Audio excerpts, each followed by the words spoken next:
Cheveux en bataille et cigarette électronique à la main, Joël Dragutin foule les planches du Théâtre 95 depuis maintenant 30 ans.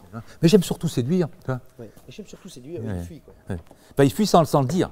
30 ans d'investissement à la tête de cet espace culturel qu'il a créé, animé et géré sans relâche. 3 décennies à insuffler, comme le disait Malraux, un supplément d'âme à la population.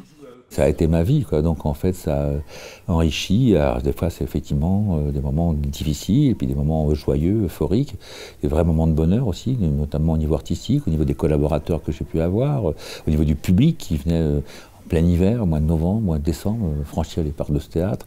C'est toujours émouvant, quoi, de se dire comme les gens ils viennent quand même.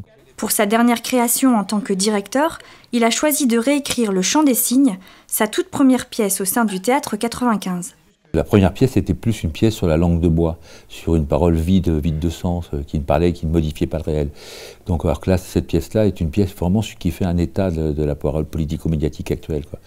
Là, il y a un contenu beaucoup plus clair, beaucoup plus évident et beaucoup plus proche de la réalité. Et puis, ce qui a changé aussi, c'est l'univers politique.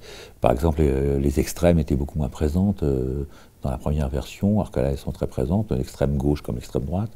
Et puis, l'attente du public n'est pas la même non plus. Autant la langue de bois pouvait encore avoir un aspect manipulateur, aujourd'hui, le public, il joue avec ça, quoi. Il est habitué, il est plus dupe, on pourrait dire, quoi.